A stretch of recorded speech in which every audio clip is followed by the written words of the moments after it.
പോയ വർഷം നമ്മെയാകെ വേദനിപ്പിച്ച ദുരന്തമായിരുന്നു മേപ്പാടി ഉരുൾപൊട്ടൽ. അതിൽ ദുരിതബാധിതരായവരുടെ പുനരധിവാസം സംബന്ധിച്ച് ഇന്ന് ചേർന്ന മന്ത്രിസഭാ യോഗം സുപ്രധാന തീരുമാനങ്ങൾ എടുത്തിട്ടുണ്ട്. നേരത്തെ പ്രത്യേക മന്ത്രിസഭാ യോഗം ചേർന്ന് പുനരധിവാസ പാക്കേജിൻ്റെ വിശദാംശങ്ങൾ പരിശോധിച്ചിരുന്നു. അതിൻ്റെ തുടർച്ചയാണ് ഇന്നത്തെ തീരുമാനങ്ങൾ.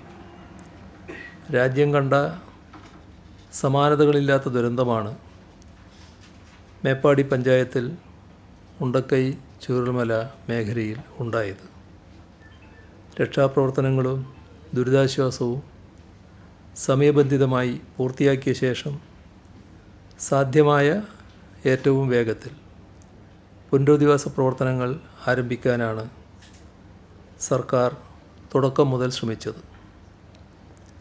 അതിനായി ലോകമാകെയുള്ള മലയാളികൾ ഒറ്റ മനസ്സായി ചേർന്ന് നിന്നു. സഹായഹസ്തവുമായി അനേകം പേർ എത്തി. ദുരന്തബാധിതരുടെ പുനരധിവാസത്തിനായി ലഭിച്ച സഹായങ്ങളെയെല്ലാം ഏകോപിപ്പിച്ച് സമഗ്രവും സുതാര്യവുമായ സംവിധാനം രൂപീകരിക്കുന്നതിനായാണ് സർക്കാർ ശ്രമിച്ചത്. തെരഞ്ഞെടുപ്പ് പെരുമാറ്റച്ചട്ടം ഉൾപ്പെടെ ഉണ്ടായിരുന്നുവെങ്കിലും സമയബന്ധിതമായി പുനരധിവാസം പൂർത്തിയാക്കാനാണ് ലക്ഷ്യമിടുന്നത്.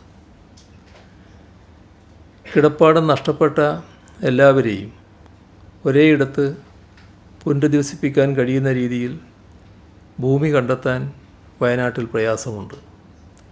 വീട് വെച്ച് നൽകുക എന്ന് മാത്രമല്ല പുനരധിവാസം എന്തുകൊണ്ട് ഉദ്ദേശിക്കുന്നത്. എല്ലാ രീതിയിലും ദുരന്തത്തെ അതിജീവിച്ച്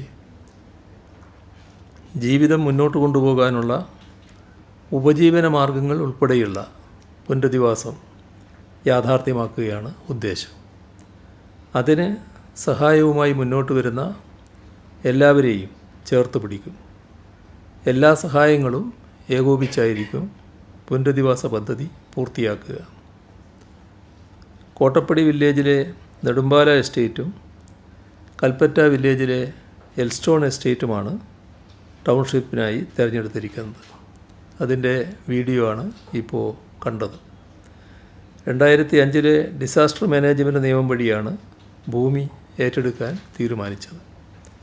തോട്ടം ഭൂമിയുടെ ഉടമസ്ഥാവകാശം സംബന്ധിച്ച് നിലനിൽക്കുന്ന വ്യവഹാരങ്ങളിൽ സർക്കാരിനുള്ള നിലപാട് തുറന്നുകൊണ്ട് തന്നെയാണ് ഇവിടെ പുനരധിവാസം സാധ്യമാക്കുക.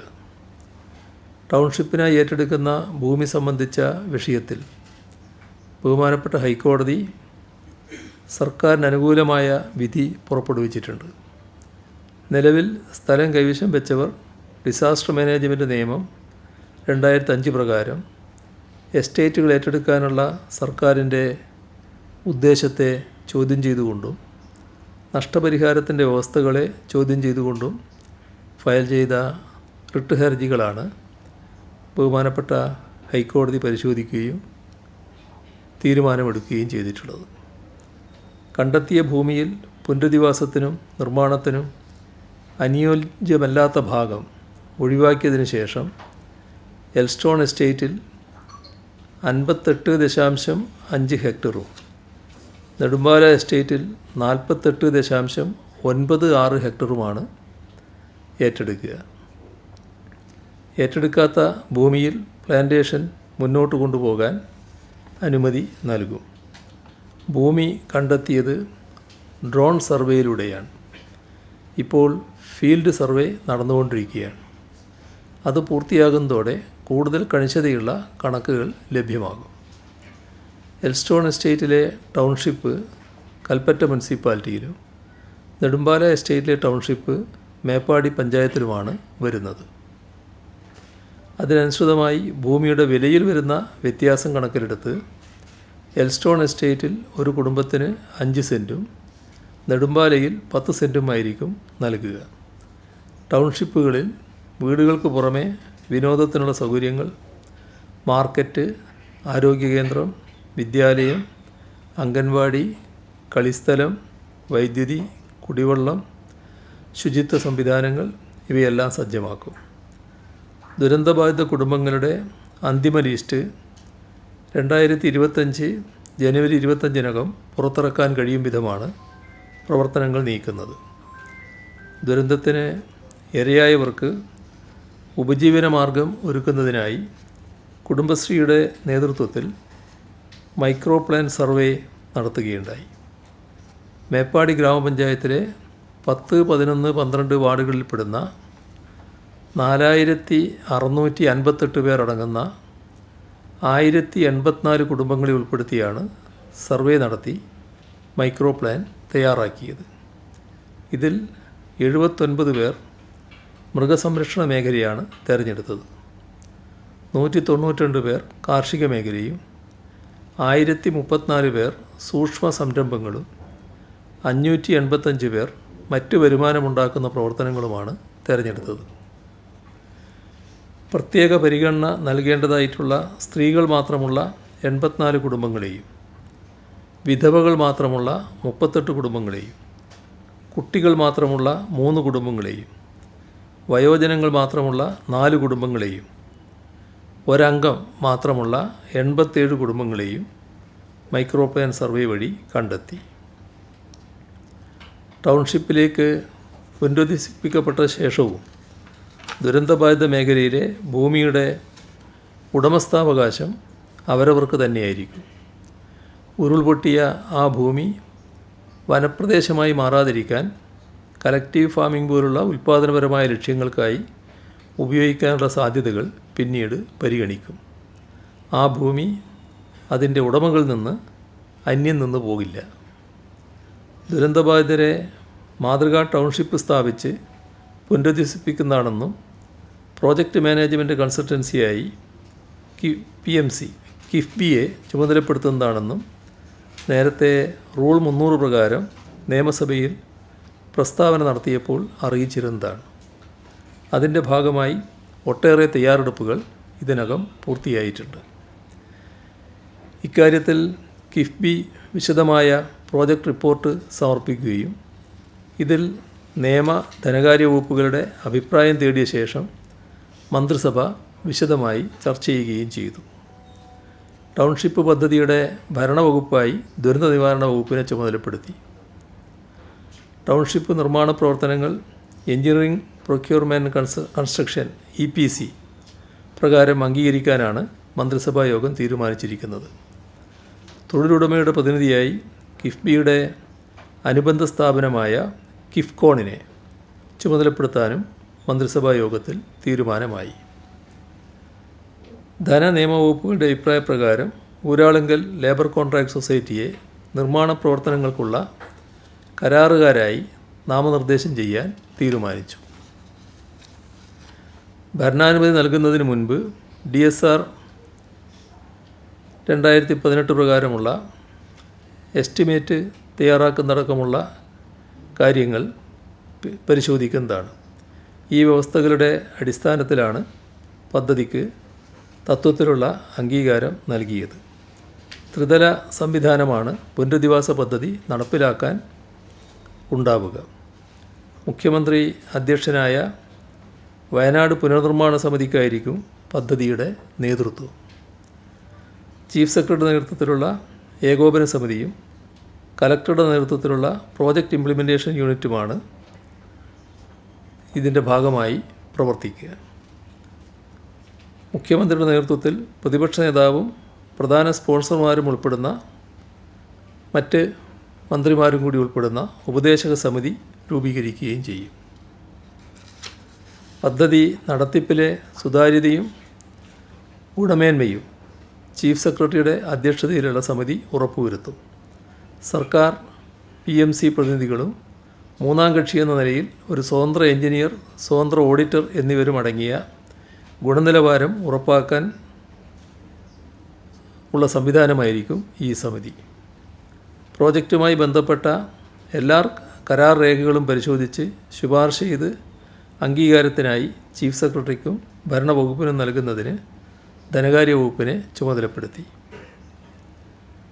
23/8/2019 ഉത്തരവ് പ്രകാരം സ്ഥിരമായ പുനരധിവാസത്തിനുള്ള നിലവിലെ നിരക്ക് ഒരു കുടുംബത്തിന് 10 ലക്ഷം രൂപയാണ്. വയനാട് ഉരുൾപൊട്ടൽ ബാധിതരുടെ കാര്യത്തിൽ ടൗൺഷിപ്പിന് പുറത്ത് താമസിക്കാൻ ആഗ്രഹിക്കുന്നവർക്ക് 15 ലക്ഷം രൂപ നൽകും ഒരു കുടുംബത്തിന്. ഇതേ തുക തന്നെ വിലങ്ങാട്ടെ പുനരധിവസിപ്പിക്കേണ്ട ദുരന്തബാധിതർക്കും അനുവദിക്കും. ഈ 2 ഉരുൾപൊട്ടലുകളുമായി ബന്ധപ്പെട്ട ദുരന്തത്തിന് ഇരയായവർക്ക് മാത്രമാണ് ഈ തീരുമാനം ബാധകമായിരിക്കുക. പുനരധിവാസം വേണ്ട 5 ട്രൈബൽ കുടുംബങ്ങളാണുള്ളത്. അവരുടെ താല്പര്യമനുസരിച്ചുള്ള പുനരധിവാസമാണ് ഏർപ്പെടുത്തുക. ഇപ്പോൾ അറിയുന്നത് 4 കുടുംബങ്ങൾ ടൗൺഷിപ്പ് തന്നെ സ്വീകരിക്കുമെന്നാണ്. അപ്പോൾ എല്ലാവരും ടൗൺഷിപ്പ് സ്വീകരിക്കാൻ ഇടയുണ്ടാകുമെന്നാണ് പ്രതീക്ഷിക്കുന്നത്. അവരുടെ താല്പര്യമനുസരിച്ചുള്ള പുനരധിവാസം ഏർപ്പെടുത്തും. ധനവകുപ്പ് അംഗീകരിച്ച പ്രകാരമുള്ള സ്പോൺസർഷിപ്പ് ഫ്രെയിംവർക്ക് അംഗീകരിക്കും. സ്പോൺസർഷിപ്പ് പ്രകാരം ലഭിക്കുന്ന തുക സ്വീകരിക്കുന്നതിനും അത് വയനാട് പുനരധിവാസ പദ്ധതിക്ക് വേണ്ടി ഉപയോഗിക്കുന്നതിനും ഒരു ഡെഡിക്കേറ്റഡ് ബാങ്ക് അക്കൗണ്ട് തുറക്കും. വയനാട് പുനരധിവാസ പദ്ധതിക്കായി CMDRF, SDRF, sponsorship, CSR fund, PDNAയുടെ റിപ്പോർട്ടിൻ്റെ അടിസ്ഥാനത്തിൽ ലഭ്യമാകുന്ന കേന്ദ്ര സഹായം എന്നിവ വയനാട് ടൗൺഷിപ്പ് പ്രോജക്റ്റിനായി വിനിയോഗിക്കും. ഗുണഭോക്താക്കളെ തിരഞ്ഞെടുക്കുന്നത് 2 ഘട്ടമായിട്ടാണെങ്കിലും പുനരധിവാസം ഒരുമിച്ച് നടപ്പിലാക്കും. അതായത് ഒരു കൂട്ടർ വീട് തകർന്നു പോയവരാണ്. ആ വീട് തകർന്നു പോയവർ ദുരന്തത്തിനിരയായി വീട് തകർന്നുപോയി. അവരെയാണ് പുനരധിവസിപ്പിക്കുന്നതിന് ആദ്യം മുൻഗണന എന്ന് പറഞ്ഞിട്ടുണ്ട്. രണ്ടാമത്തെ വിഭാഗം ഇനി ഇവിടെ താമസിക്കാൻ പറ്റില്ല എന്ന് കാണുന്ന മേഖലയിൽപ്പെട്ടവരാണ്. അപ്പോൾ അവരും അവിടുന്ന് പുറത്താണ്, ഇപ്പോൾ വാടക വീട്ടിൽ താമസിക്കുക. അപ്പോൾ 2 ഘട്ടമായിട്ടാണ് കണക്കെടുക്കുന്നതെങ്കിലും പുനരധിവാസം ഒരേ ഘട്ടത്തിൽ തന്നെ ഈ 2 വിഭാഗത്തിനും ഒന്നിച്ച് നടപ്പാക്കാനാണ് ഉദ്ദേശിക്കുന്നത്. പുനരധിവാസവുമായി ബന്ധപ്പെട്ട് വീടുകൾ വാഗ്ദാനം ചെയ്ത സ്പോൺസർമാരുടെ യോഗം ഇന്ന് ചേരുകയുണ്ടായി. 100-ലധികം വീടുകൾ നിർമ്മിച്ച് നൽകാമെന്ന് വാഗ്ദാനം ചെയ്ത 38 സ്പോൺസർമാരുടെ യോഗമാണ് ചേർന്നത്. നിർമ്മിക്കാൻ ഉദ്ദേശിക്കുന്ന ടൗൺഷിപ്പിൻ്റെ മോഡൽ യോഗത്തിന് മുൻപാകെ അവതരിപ്പിച്ചു. സ്പോൺസർമാർക്ക് പ്രത്യേക വെബ് പോർട്ടൽ നിലവിൽ വരും. ഓരോ സ്പോൺസർമാർക്കും നൽകുന്ന പ്രത്യേക ID നമ്പർ ഉപയോഗിച്ച് നിർമ്മാണ പ്രവർത്തനങ്ങൾ ട്രാക്ക് ചെയ്യാൻ കഴിയും. പ്രതിപക്ഷ നേതാവ് VD സതീശൻ, ഉപനേതാവ് PK കുഞ്ഞാലിക്കുട്ടി, രാഹുൽ ഗാന്ധി MPയുടെ പ്രതിനിധി, കർണാടക സർക്കാർ പ്രതിനിധി, DYFI, KCBC, National Service Scheme, Sobha City ഉൾപ്പെടെയുള്ള സംഘടനകളുടെയും സ്ഥാപനങ്ങളുടെയും പ്രതിനിധികൾ തുടങ്ങിയവരാണ് പങ്കെടുത്തത്. പുനരധിവാസ പദ്ധതികൾക്ക് എല്ലാ പിന്തുണയും പ്രതിനിധികൾ വാഗ്ദാനം ചെയ്തു. ചൂരൽമല മുണ്ടക്കൈ ദുരന്തത്തെ അതിതീവ്ര ദുരന്തമായി കേന്ദ്രം അംഗീകരിച്ച ഔദ്യോഗിക അറിയിപ്പ് ഇക്കഴിഞ്ഞ ദിവസം ലഭിച്ചിട്ടുണ്ട്. നേരത്തെ പറഞ്ഞ കൂട്ടത്തിൽ ഈ പുനരധിവാസ പ്രവർത്തനങ്ങൾ നടത്തുമ്പോൾ അത് മേൽനോട്ടം വഹിക്കുന്നതിനായി ഒരു സ്പെഷ്യൽ ഓഫീസറെ ചുമതലപ്പെടുത്തുകയും ചെയ്യും. ചൂരൽമല മുണ്ടക്കൈ ദുരന്തത്തെ അതിതീവ്ര ദുരന്തമായി കേന്ദ്രം അംഗീകരിച്ച ഔദ്യോഗിക അറിയിപ്പ് ഇക്കഴിഞ്ഞ ദിവസം ലഭിച്ചിട്ടുണ്ട്. ഇൻ്റർ മിനിസ്റ്റീരിയൽ സെൻട്രൽ ടീം ദുരന്തത്തെ L3 ആയി അംഗീകരിച്ചുവെന്നാണ് കേന്ദ്ര ആഭ്യന്തര ജോയിൻറ്റ് സെക്രട്ടറി കത്തിൽ പറയുന്നത്. കേരളത്തിന് ലഭിക്കേണ്ട സാമ്പത്തിക സഹായങ്ങളെക്കുറിച്ചോ ദുരന്തബാധിതരുടെ വായ്പകൾ എഴുതിത്തള്ളുന്നതിനെക്കുറിച്ചോ സംസ്ഥാന ദുരന്ത പ്രതികരണ നിധിയിൽ നിന്നും തുക ചെലവഴിക്കാനായി മാനദണ്ഡങ്ങളിൽ ഇളവ് വരുത്തുന്നതിനെക്കുറിച്ചോ കത്തിൽ സൂചനകളില്ല. ആദ്യഘട്ടത്തിൽ ഓഗസ്റ്റ് 17-ന് ദുരിതാശ്വാസ മെമ്മോറാണ്ടത്തിലൂടെ കേന്ദ്രത്തോട് ആവശ്യപ്പെട്ടത് 3 കാര്യങ്ങളാണ്. 1. മേപ്പാടി ദുരന്തത്തെ അതിതീവ്ര ദുരന്തമായി പ്രഖ്യാപിക്കുക, L3. 2. 1202.1 കോടി രൂപയുടെ നഷ്ടമുണ്ടായിട്ടുള്ളതിനാൽ ദുരിതാശ്വാസത്തിനായി അടിയന്തര സഹായമായി 219 കോടി രൂപ നൽകുക. 3. ദുരന്ത നിവാരണ നിയമത്തിൻ്റെ സെക്ഷൻ 13 പ്രകാരം ദുരന്തബാധിതരുടെ കടങ്ങൾ എഴുതിത്തള്ളുക. രണ്ടാം ഘട്ടത്തിൽ ദുരിതാശ്വാസ പ്രവർത്തനങ്ങൾ പൂർത്തീകരിച്ച ശേഷം നവംബർ 13-ന് നൽകിയ പോസ്റ്റ് ഡിസാസ്റ്റർ നീഡ്സ് അസസ്മെൻറ്റ് റിപ്പോർട്ടിൽ പുനർനിർമ്മാണ പുനരധിവാസ പ്രവർത്തനങ്ങൾക്ക് 2221 കോടി രൂപ വേണ്ടിവരുമെന്ന് കണക്കാക്കുന്നു. ഈ ആവശ്യം പരിഗണിച്ച് ദേശീയ ദുരന്ത പ്രതികരണ നിധിയുടെ പുതിയ സ്കീമായ റിക്കവറി ആൻഡ് റീകൺസ്ട്രക്ഷൻ വിൻഡോ പ്രകാരം പരമാവധി സഹായം നൽകുക. ദുരന്തമുണ്ടായി ഒരു മാസത്തിനുള്ളിൽ തന്നെ കേരളത്തിൻ്റെ ആദ്യ ആവശ്യം സംബന്ധിച്ച ഇൻ്റർ മിനിസ്റ്റീരിയൽ സെൻട്രൽ ടീം പരിശോധിച്ച് ഈ ദുരന്തം ഒരു അതിതീവ്ര ദുരന്തമാണ് എന്ന് കണ്ടെത്തി കേന്ദ്ര ആഭ്യന്തര മന്ത്രാലയത്തിന് ശുപാർശ നൽകിയിരുന്നു. ഹൈലെവൽ കമ്മിറ്റി കൂടാത്തതിനാൽ അടിയന്തര സ്വഭാവത്തോടെ പരിഗണിക്കേണ്ട ഈ ശുപാർശ 2 മാസം വെളിച്ചം കണ്ടില്ല. ഹൈലെവൽ കമ്മിറ്റി യോഗശേഷം സംസ്ഥാനത്തിന് അയക്കുന്ന കത്തുപോലും ഡിസംബർ മാസത്തിലാണ് നൽകിയത്. പ്രസ്തുത കത്തിലും അതിതീവ്ര ദുരന്തമാണോ എന്ന് രേഖപ്പെടുത്തിയിരുന്നില്ല. ഇപ്പോൾ സംസ്ഥാനത്തിൻ്റെ നിരന്തര സമ്മർദ്ദത്തിനൊടുവിൽ ഇക്കഴിഞ്ഞ ദിവസം മാത്രമാണ് മേപ്പാടി ദുരന്തം ഒരു അതിതീവ്ര ദുരന്തമാണ് എന്ന് കേന്ദ്രം അംഗീകരിച്ച ഔദ്യോഗിക അറിയിപ്പ് ലഭിച്ചത്. ദുരന്തമുണ്ടായി 2 മാസത്തിനുള്ളിൽ ഈ അറിയിപ്പ് ലഭിച്ചിരുന്നെങ്കിൽ UN സ്ഥാപനങ്ങൾ, NGOകൾ എന്നിവരിൽ നിന്നും ചില അധിക സാമൂഹ്യ സഹായം ലഭ്യമാക്കുവാൻ സാധിക്കുമായിരുന്നു. പക്ഷേ രാജ്യത്തെ മറ്റ് പ്രദേശങ്ങളിലും മേപ്പാടിക്ക് ശേഷം ദുരന്തമുണ്ടായ സാഹചര്യത്തിൽ ഇത് ഇനി എത്ര കണ്ട് ലഭിക്കുമെന്ന് അറിയില്ല. ആ ഒരു അവസരമാണ് ഈ കാലതാമസത്തിലൂടെ പ്രയാസത്തിലാകുന്നത്. പക്ഷേ തുറന്നുള്ള ശ്രമം സംസ്ഥാനം നടത്തുക തന്നെ ചെയ്യും. ഈ കത്തിലൂടെ കേരളത്തിൻ്റെ പ്രാഥമിക ആവശ്യം അംഗീകരിച്ചതിനാൽ തുറന്നു കിട്ടുന്ന അവസരങ്ങൾ സംസ്ഥാനം വിനിയോഗിക്കുക തന്നെ ചെയ്യും. കേന്ദ്ര സഹായത്തോടെ നടപ്പാക്കുന്ന വിവിധ പദ്ധതികളിൽ 25% വരെ ദുരന്ത നിവാരണത്തിന് വിനിയോഗിക്കാനുള്ള സാധ്യത പ്രയോജനപ്പെടുത്താൻ ശ്രമിക്കും. രണ്ടാമത്തത് SASCI scheme for special assistance to state for capital investment പദ്ധതി വഴി ഇതുവരെ ഈ വർഷം കേരളത്തിന് ലഭിച്ച തുകയുടെ 50% അധികമായി ദുരന്ത നിവാരണത്തിനും ദുരന്തബാധിത മേഖലയിലെ പുനർനിർമ്മാണത്തിനും ആവശ്യപ്പെടാം. 3 MP ലീഡ്സ് രാജ്യത്തെ മുഴുവൻ MPമാരോടും മേപ്പാടി പുനർനിർമ്മാണത്തിന് തുക അനുവദിക്കണമെന്ന് അഭ്യർത്ഥിക്കാം. അത് ഒരു MPക്ക് 1 കോടി രൂപ വരെ അനുവദിക്കാവുന്നതാണ്. അവർ അനുവദിക്കേണ്ട കാര്യമാണ്. അങ്ങനെ അനുവദിക്കാൻ ഇതനുസരിച്ച് വ്യവസ്ഥയുണ്ട്. ഈ അവസരങ്ങളൊക്കെയും ഫലപ്രദമായി ഉപയോഗിക്കാൻ സർക്കാർ ശ്രമിക്കും.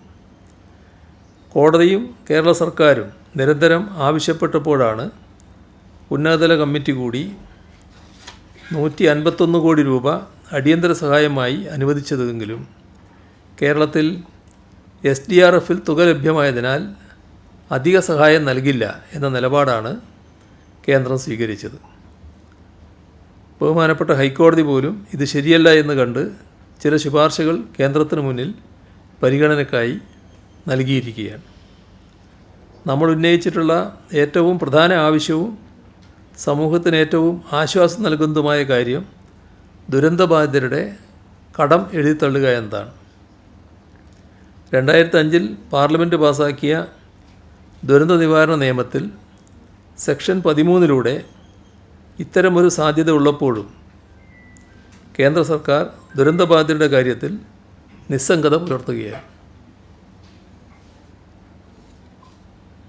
വയനാട് രാജ്യത്തെ 112 ആസ്പിരേഷൻ ജില്ലകളിൽ ഒന്നാണ്. സാമൂഹിക സാമ്പത്തിക പിന്നോക്കാവസ്ഥയിലുള്ള ജില്ല എന്ന് കേന്ദ്ര സർക്കാർ തന്നെ കണ്ടെത്തിയിട്ടുള്ള വയനാട് ജില്ലയിൽ അതിതീവ്രമായ ഒരു ദുരന്തം ഉണ്ടായിട്ടും ദുരന്തം ബാധിച്ച ജനങ്ങളുടെ കടങ്ങൾ എഴുതിത്തള്ളുക എന്ന പ്രാഥമികവും മനുഷ്യത്വപരവുമായ നടപടി കേന്ദ്ര സർക്കാർ സ്വീകരിക്കുന്നില്ല. സെക്ഷൻ 13 നിയമപരമായ സാധ്യത വിനിയോഗിച്ച് ദുരന്തബാധിതരുടെ കടങ്ങൾ എഴുതിത്തള്ളാൻ കേന്ദ്രം തയ്യാറാകണമെന്നതാണ് കാതലായ വിഷയം. ദുരന്തബാധിതരുടെ കടങ്ങൾ എഴുതിത്തള്ളണമെന്ന കേരളത്തിൻ്റെ ആവശ്യം പരിഗണിക്കുന്നതിന് ദേശീയ ദുരന്ത നിവാരണ അതോറിറ്റി യോഗം പ്രധാനമന്ത്രിയുടെ നേതൃത്വത്തിൽ ചേരണമെന്നാണ് സംസ്ഥാനത്തിന് ഇക്കാര്യത്തിൽ ആവർത്തിച്ച് ആവശ്യപ്പെടാനുള്ളത്. നിങ്ങൾക്കറിയാവുന്നതുപോലെ താലൂക്ക് തല അദാലത്തുകൾ നടന്നുകൊണ്ടിരിക്കുന്നുണ്ട്. ചില സംഭവവികാസങ്ങളുണ്ടായപ്പോൾ ചില ദിവസങ്ങൾ നീണ്ടുപോയിട്ടുണ്ട്. പൊതുജനങ്ങളുടെ പരാതികൾ പരിഹരിക്കുന്നതിന് സർക്കാർ വലിയ പ്രാധാന്യമാണ് നൽകുന്നത്. ഇതിൻ്റെ ഭാഗമായി വിവിധ തലങ്ങളിൽ പല ഘട്ടങ്ങളിൽ അദാലത്തുകൾ സംഘടിപ്പിച്ചിരുന്നു. മന്ത്രിസഭയുടെ 2ാം വാർഷികത്തോടനുബന്ധിച്ച് 2023 ഏപ്രിൽ മെയ് മാസങ്ങളിൽ താലൂക്ക് തലത്തിൽ കരുതലും കൈത്താങ്ങുമെന്ന പേരിൽ അദാലത്ത് നടത്തിയിരുന്നു. ഇതിൻ്റെ തുടർച്ചയായി ഇപ്പോൾ താലൂക്ക് തലത്തിൽ മന്ത്രിമാരുടെ നേതൃത്വത്തിൽ അദാലത്തുകൾ ഫലപ്രദമായി സംഘടിപ്പിച്ചു. ഇതിലൂടെ നിരവധി പേരുടെ പ്രശ്നങ്ങൾക്ക് ശാശ്വത പരിഹാരം കണ്ടെത്താൻ കഴിഞ്ഞു. കലക്ട്രേറ്റിലെയും ബന്ധപ്പെട്ട താലൂക്കിലെയും പരാതിയുമായി ബന്ധപ്പെട്ട വകുപ്പിലെയും ഉദ്യോഗസ്ഥരുടെ സാന്നിധ്യത്തിലാണ് അദാലത്തുകൾ നടന്നത്. വിഷയത്തിൻ്റെ പ്രാധാന്യം കണക്കിലെടുത്ത് സമയബന്ധിതമായി തന്നെ പരിഹാരം കണ്ടെത്താൻ സാധിച്ചിട്ടുണ്ട്. ഇതുവരെ 49 അദാലത്തുകളാണ് പൂർത്തീകരിച്ചത്. ഇനി 29 പൂർത്തീകരിക്കാനുള്ളത്. ഇന്നലെ വരെ അദാലത്തിലേക്ക് 36,931 പരാതികളാണ് ആകെ ലഭിച്ചത്. ഇതിൽ 12,738 പരാതികൾ തീർപ്പ് കൽപ്പിച്ചു. 19,253 പരാതികളിൽ തുടർ നടപടികൾ സ്വീകരിച്ചു വരുന്നു. 4,940 പരാതികൾക്കാണ് അദാലത്തിൽ നടപടി സ്വീകരിക്കാൻ കഴിയാതെ വന്നിട്ടുള്ളത്. ഇതിൽ പകുതിയിലേറെ അദാലത്തിൻ്റെ പരിഗണനാ വിഷയങ്ങൾക്ക് പുറത്തുള്ളതും നിയമപ്രശ്നങ്ങളടക്കമുള്ളതും അദാലത്തിൻ്റെ സമയപരിധിയിൽ തീർപ്പാക്കാൻ കഴിയാത്തതുമാണ്. ഈ പ്രക്രിയ ഇവിടെ അവസാനിക്കുകയല്ല, പരാതികൾ പരിഹരിക്കാനുള്ള ശ്രമം കൂടുതൽ ശക്തമായി തുടരും. ഇതാണ് പൊതുവെ ഇന്ന് പറയാനുള്ള കാര്യങ്ങൾ. വീട് എത്ര എണ്ണമാണെന്ന് കണക്കുണ്ടാക്കിയിട്ടുണ്ടോ? വീട് എത്ര വീടാണ് നിർമ്മിക്കുന്നത്? ടോട്ടലി എത്ര യൂണിറ്റ്? അതോടൊപ്പം തന്നെ ഈ നെടുമ്പാലയിലൊക്കെ ഈ ലയങ്ങളുണ്ടല്ലോ, പാടികളുണ്ടല്ലോ, അവിടങ്ങളിൽ താമസിച്ചവരുടെ റീഹാബിലിറ്റേഷൻ ഇതിനൊപ്പം പരിഗണിക്കുന്നുണ്ടോ? ഇവിടെ പുനരധിവാസം എന്നത് ദുരന്തത്തിനിരയായവരെയാണ്. ദുരന്തത്തിൽ വീട് നഷ്ടപ്പെട്ടവർ, പൂർണ്ണമായി തകർന്നു പോയവർ എല്ലാമുണ്ട്. അങ്ങനെയുള്ളതിനാണ് ആദ്യ മുൻഗണന. പിന്നെ നേരത്തെ പറയുമ്പോൾ പറഞ്ഞു, ഈ പ്രദേശത്ത് താമസിക്കാൻ പറ്റില്ല. അപ്പോൾ അങ്ങനെയുള്ള പ്രദേശങ്ങളിലെ ആളുകളെ നമ്മൾ തന്നെ അവിടെ താമസിക്കരുതെന്ന് പറഞ്ഞ് ഒഴിവാക്കിയിട്ടുണ്ട്. അവർ ഇപ്പോൾ വാടക വീടുകളിൽ താമസിക്കുന്നുണ്ട്. അപ്പോൾ അവരെയും പരിഗണിക്കേണ്ടതായിട്ടുണ്ട്. ഈ 2 കൂട്ടരെ മാത്രമേ ഈ പുനരധിവാസ പ്രക്രിയയിൽ പരിഗണിക്കുന്ന പ്രശ്നമുള്ളൂ. അപ്പോൾ അതുമായി ബന്ധപ്പെട്ട് നേരത്തെ പറയുമ്പോൾ മുൻഗണന വീട് തകർന്ന് ദുരന്തത്തിൻ്റെ ഭാഗമായി വീട് തകർന്നവർക്കാണ് എന്ന് പറയുന്നുണ്ടെങ്കിലും 2ാം ഘട്ടം എന്നത് ഈ നോഗോ സോൺ ആ പ്രദേശത്തുള്ളവർക്കാണ് എന്ന് പറയുന്നുണ്ടെങ്കിലും പുനരധിവാസം രണ്ടും ഒന്നിച്ച് തന്നെയായിരിക്കും. ആ വീട് നിർമ്മാണം ഒന്നിച്ച് തന്നെയാണ് നടത്തുക. ഈ ഓരോ പ്രദേശത്തും നിർമ്മിക്കുന്ന വീടുകളുടെ എണ്ണം നേരത്തെ ഇതിൻ്റെ പ്രസൻറ്റേഷൻ്റെ ഭാഗമായി നമ്മൾ കണ്ടു. അതിൽ കൃത്യമായ നമ്പർ ഇപ്പോൾ പറയാറായിട്ടില്ല. അത്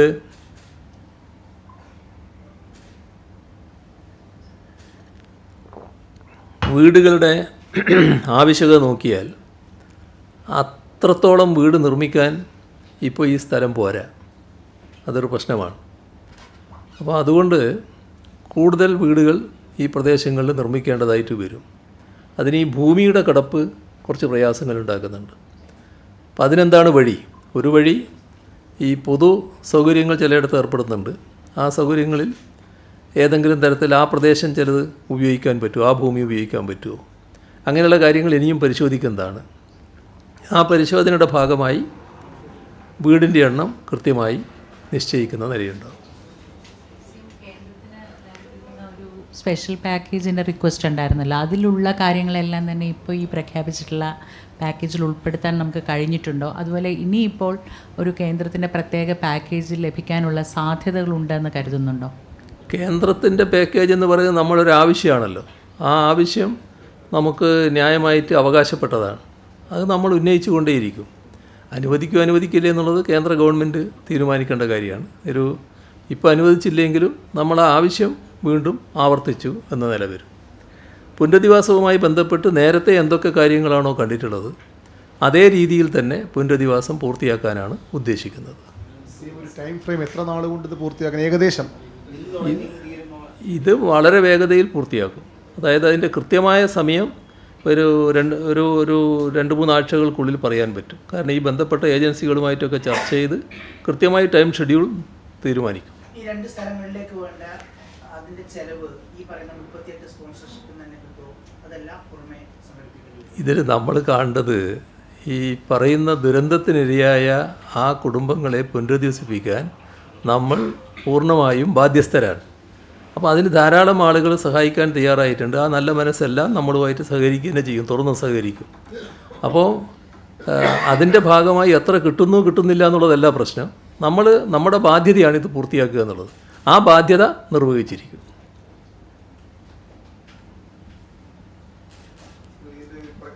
പ്രയോറിറ്റി അങ്ങ് പറഞ്ഞു. ഈ വീട് നഷ്ടപ്പെട്ടവരും താമസിക്കാൻ കഴിയാത്ത സ്ഥലങ്ങൾ ഉള്ള ആളുകളും അതങ്ങനെ ഒരു പട്ടിക ഇപ്പോൾ തയ്യാറാക്കിയിട്ടുണ്ടോ? നമ്മളൊരു കൃത്യമായൊരു പിന്നെ ആ പട്ടികയൊക്കെ റെഡിയാണല്ലോ. ആ പട്ടികയ്ക്കൊന്നും പ്രശ്നമില്ല. ഈ രണ്ടാമത്തെ പട്ടികയിൽ ഒരു പരിശോധന കൂടി നടക്കേണ്ടതുണ്ട്. ഇത് നോ ഗോ സോണില്ലേ, ആ പറയുന്ന സ്ഥലത്തുള്ള ആളുകളെ അവിടെ ഒരു തർക്കമുണ്ടായി നേരത്തെ. അതായത് ഒരു വിദഗ്ധ സമിതി, ജോൺ മത്തായിയുടെ നേതൃത്വത്തിലുള്ള സമിതി അവിടെ പരിശോധന നടത്തി അടയാളപ്പെടുത്തിയിട്ടുണ്ട്. അത് അവർ കണ്ട ഭാഗം അടയാളപ്പെടുത്തണം. അതിന് പുറപ്പെട്ടപ്പോൾ അവിടെ ചില എതിർപ്പുകളുണ്ടായി. ദുരന്തമുഖത്ത് ഈ എതിർപ്പിൻ്റെ മുന്നിലൊന്നും വേറെ നിലപാട് സ്വീകരിക്കില്ലാലോ വേണ്ടത്. തൽക്കാലം അവിടെ നിൽക്കട്ടെ എന്ന് വെച്ച് അതങ്ങനെ ഉപേക്ഷിക്കാൻ കഴിയില്ലല്ലോ. ഇനി അത് അടയാളപ്പെടുത്താൻ പോവുകയാണ്. അപ്പോൾ ആ എതിർത്തവരോട് പറയാനുള്ളത് ഇനി എതിർക്കാൻ പുറപ്പെടേണ്ടെന്നാണ്. അത് അടയാളപ്പെടുത്തി ആ മേഖല ഏതാണോ, ആ മേഖലക്കൊക്കെ അകത്തുള്ള കുടുംബങ്ങൾ ഏതാണോ, ആ കുടുംബങ്ങൾക്ക് മാത്രമായിരിക്കും ഇതിന് അർഹത. അതിനപ്പുറത്തും ആളുകളുണ്ടാകാം, അവരാഗ്രഹിച്ചിട്ട് കാര്യമില്ല. അതിന് ആ മേഖലയിൽ താമസിക്കാൻ പറ്റില്ല എന്ന് മാത്രമേ ഉള്ളൂ. ആ കണക്ക് പെട്ടെന്ന് തന്നെ തീരുമാനിക്കും, ഇപ്പം തന്നെ തീരുമാനിക്കും. ഇതിൻ്റെ ഉടമസ്ഥാവകാശം അവർക്ക് തന്നെ കൊടുക്കുക. അങ്ങനെ ഉടമസ്ഥാവകാശം അവർ നേരത്തെ പറഞ്ഞല്ലോ, അവർ ഇവിടുന്ന് മാറിപ്പോയാലും ആ സ്ഥലമെല്ലാം അവരുടെ തന്നെയായിരിക്കും. അവരുടെ ഉടമസ്ഥാവകാശം അവർക്ക് തന്നെയായിരിക്കും. ടൗൺഷിപ്പ് വരുന്ന പുതിയ ടൗൺഷിപ്പിൻ്റെതും ഉടമസ്ഥാവകാശം അവർക്കുണ്ടാവും. പക്ഷേ ഒരു കാര്യം മാത്രം, അത് ഇപ്പോൾ തീരുമാനിച്ചിട്ടില്ല, എന്നാൽ തീരുമാനിക്കാൻ പോകുന്ന കാര്യമാണ്. അതായത് നമ്മുടെ നാട്ടിൽ നമുക്കെല്ലാം അറിയാമല്ലോ, ചില ഘട്ടത്തിൽ ഈ ചില ആവശ്യങ്ങൾ വെച്ച് വിൽപ്പനക്ക് തയ്യാറാവുമല്ലോ. അങ്ങനെ ആ വിൽപ്പന പിന്നെ പെട്ടെന്ന് പ്രോത്സാഹിപ്പിക്കാൻ പറ്റില്ല. അതിനൊരു സാധാരണ ചില നിബന്ധനകൾ വരുമല്ലോ, അതുമാത്രം. ബാക്കി എല്ലാ ഉടമസ്ഥാവകാശവും അവർക്കുണ്ടാവും.